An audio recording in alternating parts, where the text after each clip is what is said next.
मराठी महाराष्ट्रामध्ये आपल्या सगळ्यांचं स्वागत आहे. मी संग्राम. प्रेक्षकांनो, महाराष्ट्रामध्ये बिग बॉस मराठी हा सीझन सुरू आहे. महाराष्ट्राच्या संस्कृतीला काही भर घालणारा हा कार्यक्रम नाही.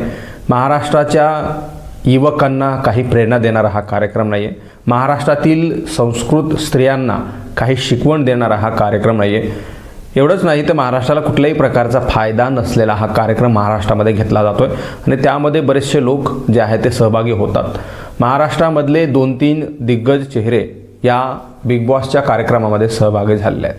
त्यामध्ये वर्षा उसगावकर आहेत, रितेश देशमुख आहेत. रितेश देशमुख यांनी बिग बॉसमध्ये जाऊन त्यांच्या विलासराव देशमुखांचे म्हणजे ज्यांचे ते वडील आहेत राजकारणी विलासराव देशमुख त्यांचं नाव खराब केलं आहे असं काही लोकांचं म्हणणं आहे. मात्र माझं असं निरीक्षण आहे की विलासराव देशमुखांचं नाव आज नाही फार पूर्वी खराब झालेलं आहे. जेव्हा ग्रेट ग्रँड मस्ती हा चित्रपट रितेश देशमुखांनी काढला त्याच्या अगोदरसुद्धा आणि तो चित्रपट काढल्यानंतर अगदी फार विलासराव देशमुखांचं नाव मलिन कुठं झालं असेल तर त्या चित्रपटाच्या नंतर झालं असेल असं माझं वैयक्तिक म्हणणं आहे. रितेश देशमुख आणि त्यांच्या कुटुंबियांना मला सांगायचं आहे, आवाहन करायचं आहे की तुम्ही तो चित्रपट तुमची आई, बहीण, तुमचे शेजारी, तुमचे नातेवाईक हे सगळेजण मिळून पहा आणि कसं वाटतंय पहा. जर तुम्हाला तो खरंच चित्रपट चांगला वाटत असेल तर आम्हाला त्याबद्दल काही म्हणणं नाही.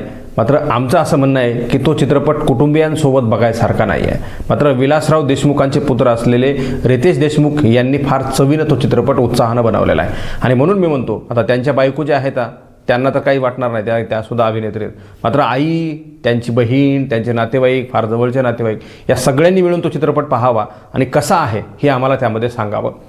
विषय जाऊ द्या, तो वेगळा आहे, त्यावर कधीतरी नंतर बोललं जाईल.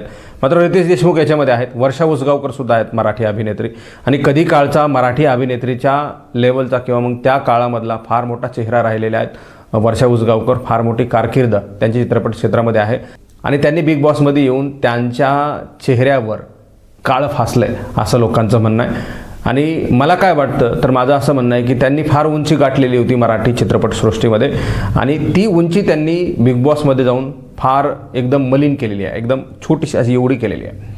त्याचं कारण असं आहे की त्या बिग बॉसमधले जे काही दुसऱ्या रील स्टार आहेत, काही सोशल मीडियाचे जे काही ॲक्टर्स आहेत, काही रील स्टार आहेत, काही सोशल मीडियावर फार फेमस झालेले लोक आहेत, त्यांच्याकडून वर्षा उसगावकर यांना कशा प्रकारे ट्रीटमेंट मिळते, ते कशा प्रकारे शब्दप्रयोग वापरतात वर्षा उसगावकर यांना, हे पाहून सगळं हसू येत आहे.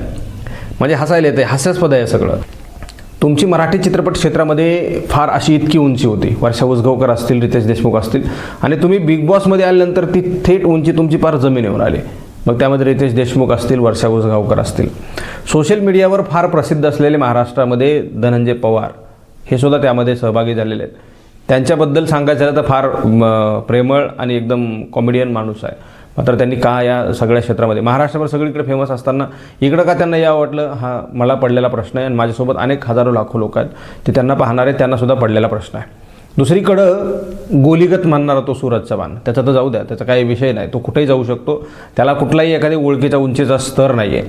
मात्र या 2-3 लोकांना उंचीचा स्तर होता, त्यांना ओळखीचा स्तर होता, त्यांचा वेगळा चेहरा होता. या चेहऱ्याच्या माध्यमातून सुद्धा त्यांनी फार मोठी कामगिरी केलेली आहे.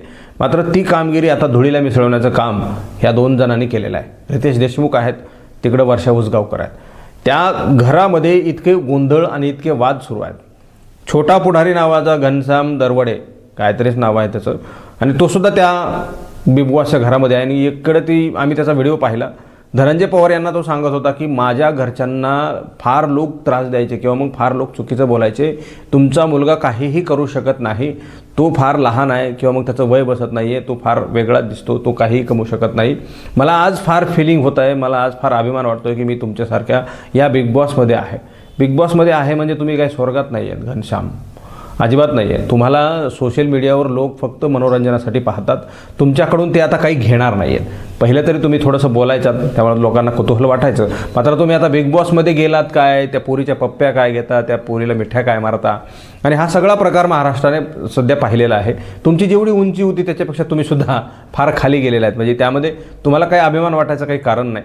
सूरज चव्हाण नावाचा तो काही मुलगा आहे, त्यालासुद्धा त्या ठिकाणी जागा मिळालेली आहे. खरं तर सूरज चव्हाण आणि ती दुसरी कोणतरी निक्की आहे, या 2-3 लोक जे आहेत का त्याच्यामध्ये त्यांच्यासाठीच हे प्रमुख घर आहे. तिथं धनंजय पवार, तिथं कुठला एखादा वर्षा उसगावकर, तिथं कुठला एखादे रितेश देशमुख, ह्यांचं काही काम नाही.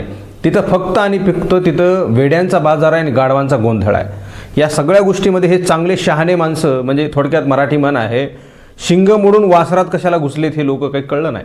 या सगळ्या गोष्टी आम्हाला महाराष्ट्रातल्या लोकांना काहीही देणारा नाही आहेत. तुम्ही म्हणाल तुम्हाला तरी काय घेणं देणं आहे, तुम्ही कशाला त्यांच्यावर बोलता, ते त्यांचा स्वतंत्र आहे, त्यांचा तो अधिकार आहे. मात्र एकीकडं तुम्ही महाराष्ट्रामध्ये फेमस ॲक्टर म्हणून फिरता, लोकांना तुमच्याबद्दल काही आदर आहे, काही प्रेम आहे, काही तुमचे फॉलोअर्स आहेत, काही तुमचे फॅन्स आहेत. त्या लोकांबद्दल तुमचं काही म्हणणं असेल तर ठीक आहे. तुम्ही वैयक्तिक घरामध्ये तुम्ही राहिला असाल तर आम्ही बोललो नसतो. तुमचे जे काही भाऊ आहेत तिकडं अमित देशमुख, त्यांच्याबद्दल आम्ही काही बोललो नाही. तुम्ही जे काही या सगळ्या गोष्टीमध्ये चित्रपट क्षेत्रामध्ये येऊन, काही चित्रपट तुमचे चांगले आहेत, मात्र तुम्ही फेमस होण्यासाठी आणि पैसा कमवण्यासाठी इतके गलिच्छ चित्रपट बनवले की ते चित्रपट आज आम्ही पाहू शकत नाहीत. 4-2 लोकांमध्ये, महिला तर सोडून द्या, पुरुषांमध्ये सुद्धा पाहू शकत नाहीत. इतके गलिच्छ चित्रपट आहेत ते.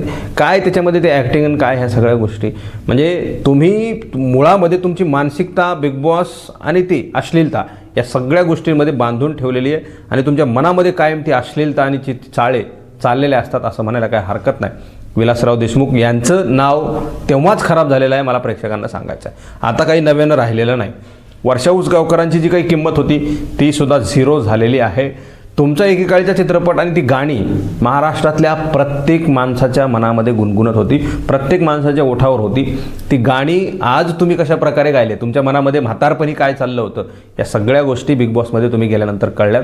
मित्रांनो, माझं काय म्हणणं आहे, मी या गोष्टीवर काय बोललो आहे, या सगळ्या गोष्टींवर तुम्हाला काय वाटतं, तुम्ही कॉमेंट बॉक्समध्ये प्रतिक्रिया द्या.